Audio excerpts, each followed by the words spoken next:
नमस्कार, खबरों का पंचनामा देख रहे हैं आप। मैं हूं आपके साथ पूजा। हम लेकर आए हैं देश और दुनिया की 5 बड़ी खबरें जिस पे चर्चा के लिए मेरे साथ स्टूडियो में मौजूद हैं कैपिटल टीवी के editor in chief doctor Manish Kumar. Doctor साहब, बहुत बहुत स्वागत है आपका। धन्यवाद। सबसे पहले नजर हेडलाइंस पर।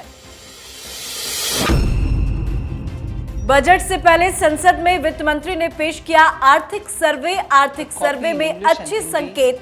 मंदी में भी तेजी से बढ़ा भारत। 2023-24 में विकास दर 6.5% रहने का अनुमान। चाइनीज प्रोपेगेंडा के लिए बीबीसी ने की चीनी कंपनियों से डील। बीजेपी नेता महेश जेठमलानी ने किया बड़ा दावा। साथ ही बीबीसी डॉक्यूमेंट्री पर भारत के साथ खुलकर खड़ा हुआ रूस। आधी रात केजरीवाल की उड़ी नींद। केजरीवाल को जान से मारने की मिली धमकी। देर रात पुलिस के पास आया कॉल। जेडीयू में जल्द हो सकती है बड़ी टूट। सीएम नीतीश कुमार पर फिर बरसे उपेंद्र कुशवाहा। कहा, झुनझुना जैसा है संसदीय बोर्ड का अध्यक्ष पद। पेशावर मस्जिद ब्लास्ट से कांपा पूरा पाकिस्तान। करीब 100 की मौत, 150 से ज्यादा घायल। बढ़ सकता है मौत का आंकड़ा।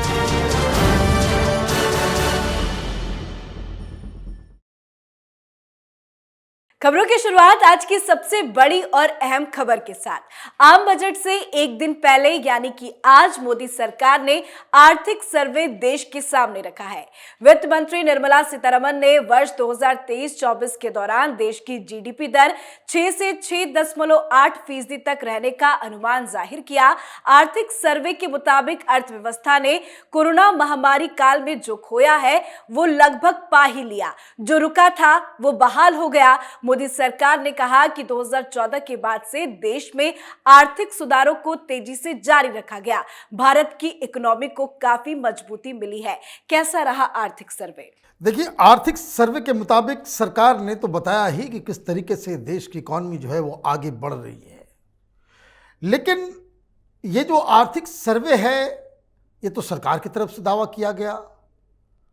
विपक्ष कह रहा है कि देश बर्बाद हो गया, इकॉनमी खत्म हो गई, मोदी ने सब कुछ बर्बाद कर दिया।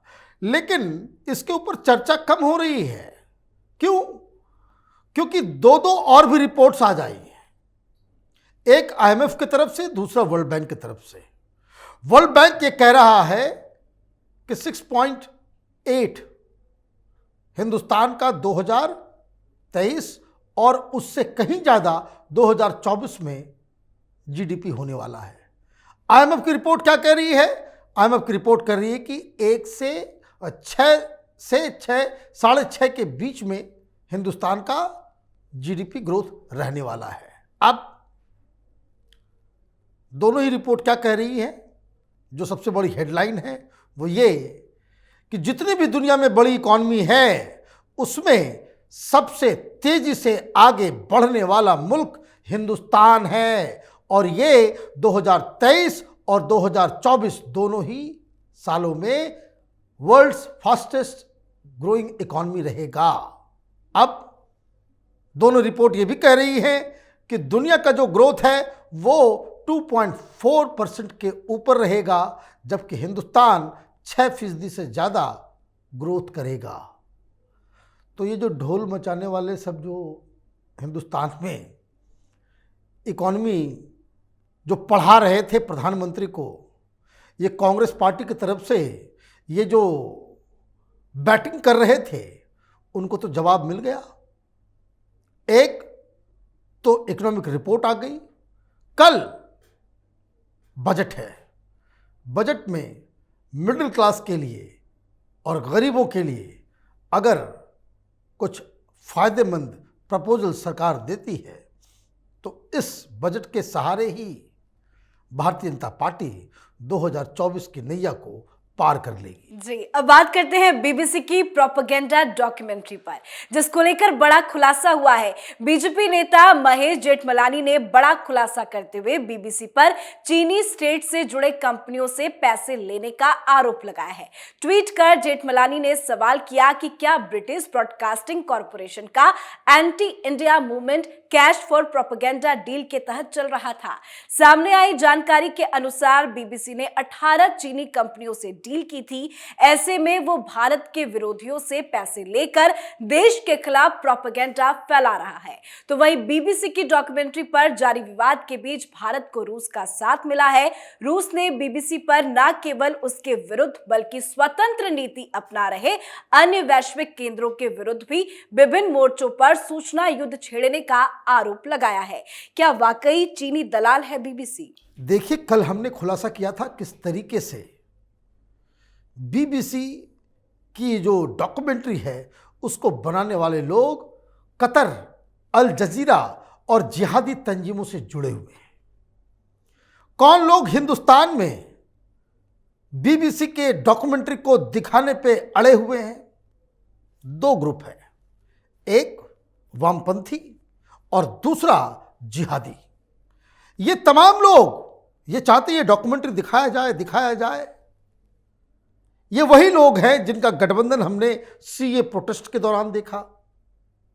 वो फर्जी रोहित वेमुला एक ओबीसी को दलित बनाकर के पूरे देश में बवाल क्रिएट करने में, उस दौरान भी यही।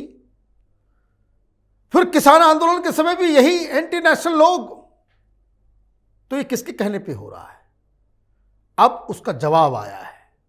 इतने दिन से कैपिटल टीवी लगातार इस बात को कहता आ रहा है कि चीन हिंदुस्तान के पॉलिटिकल पार्टीज, नेताओं, एनजीओ, पत्रकारों और जिहादियों को फंडिंग देता आ रहा है। अब ये पैसा डायरेक्टली चीन से तो आएगा नहीं, पकड़े जाएंगे सारे चोर।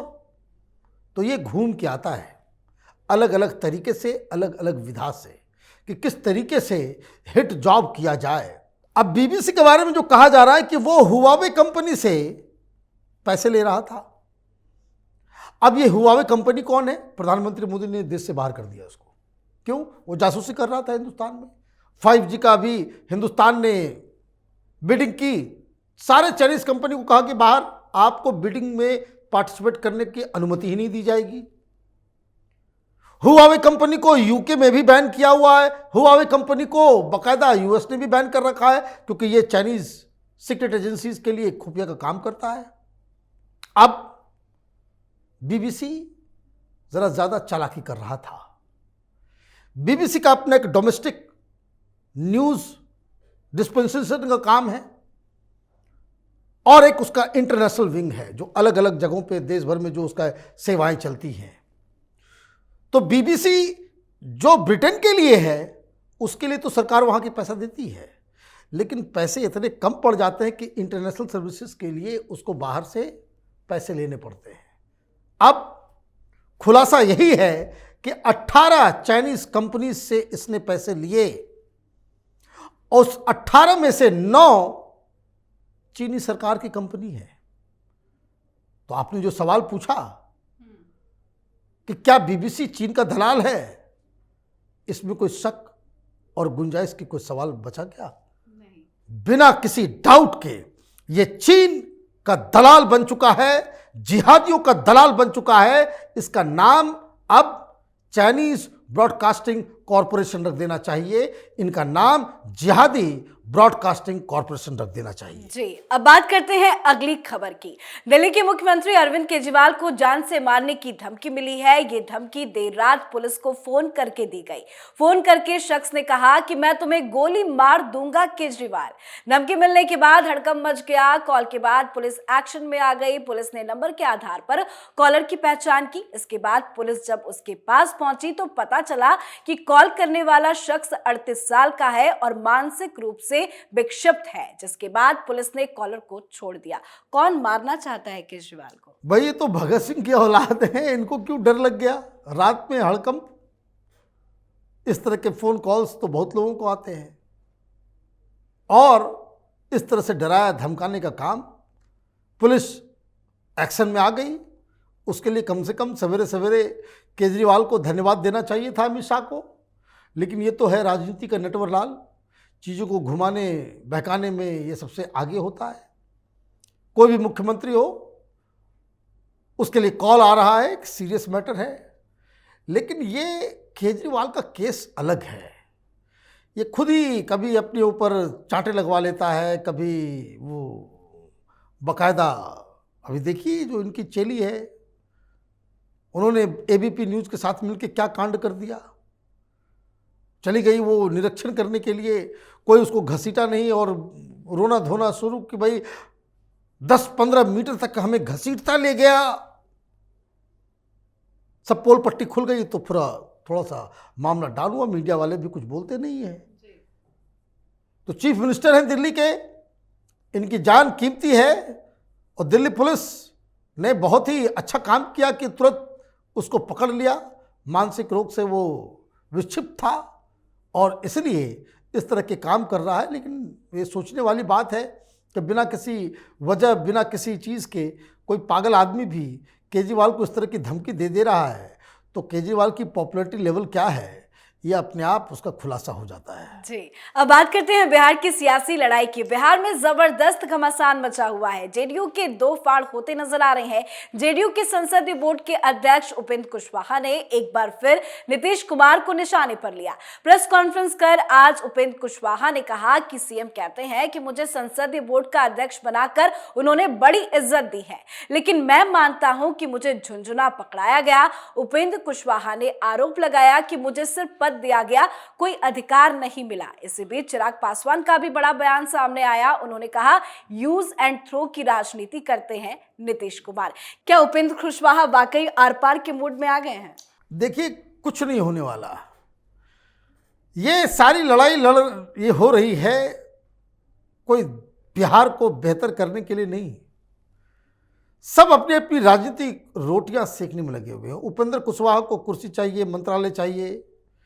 नीतीश कुमार को चीफ मिनिस्टर की गद्दी चाहिए।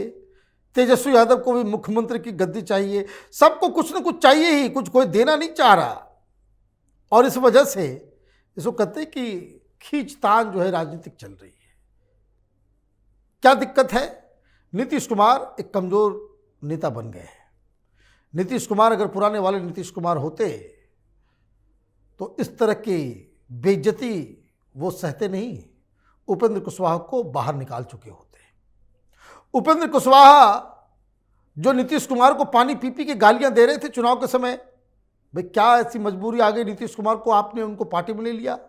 वो इसलिए कि जाति के नाम पे आप वोट लेते हो, तो कुशवाहा और कुर्मी एक साथ मिल जाएगा तो जेडीयू मजबूत हो जाएगी। इस जहनियत से अगर आप काम करोगे तो अब इसको संभालोगे कैसे?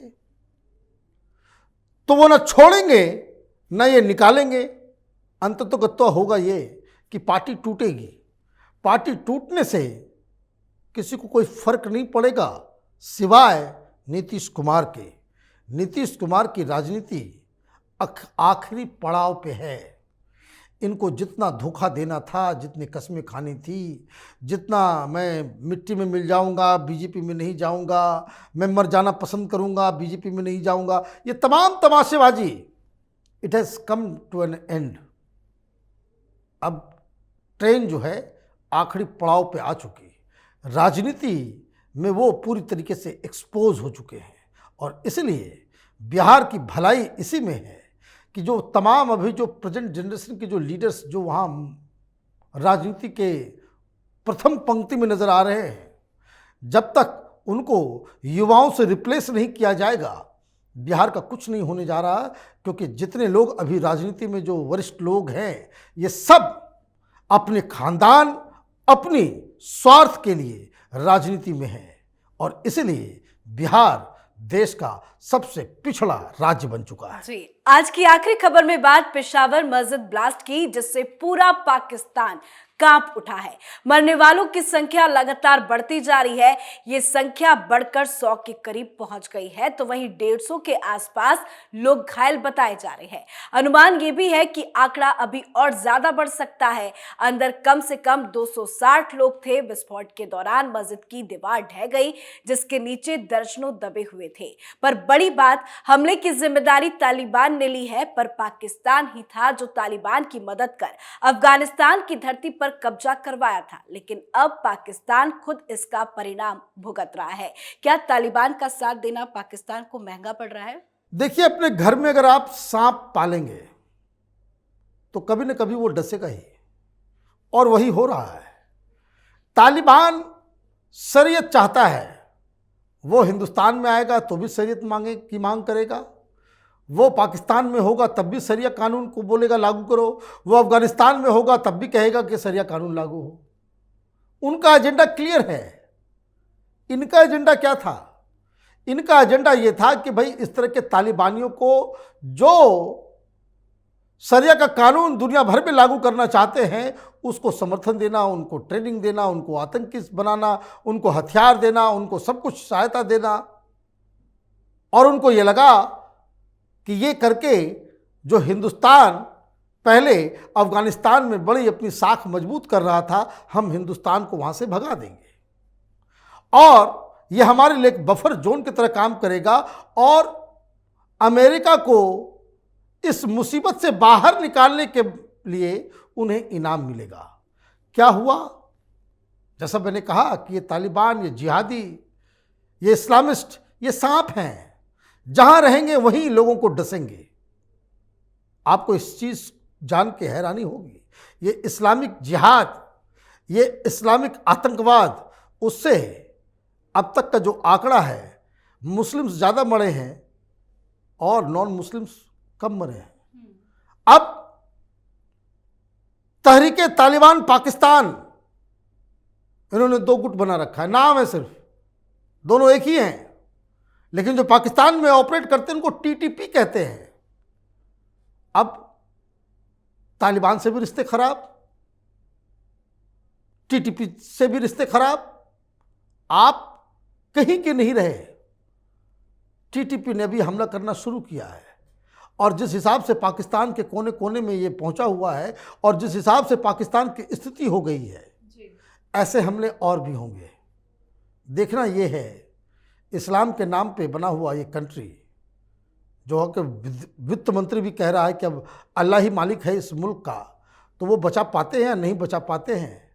इनकी मूर्खता की वजह से कि हिंदुस्तान से कंपटीशन करना है, उस चक्कर में पाकिस्तान ने अपने आप को खत्म कर लिया, टूट की कगार पर लाकर के खड़ा कर दिया, गृह युद्ध जैसी स्थिति बन गई। जी, बहुत बहुत धन्यवाद समझाने के लिए। धन्यवाद। खबरों का पंचनामा में आज के लिए फिलहाल इतना ही। देश विदेश की बाकी खबरों और उनके सटीक एनालिसिस के लिए देखते रहिए कैपिटल टीवी। हमें लाइक कीजिए, शेयर कीजिए और कैपिटल टीवी को सब्सक्राइब कीजिए। नमस्कार।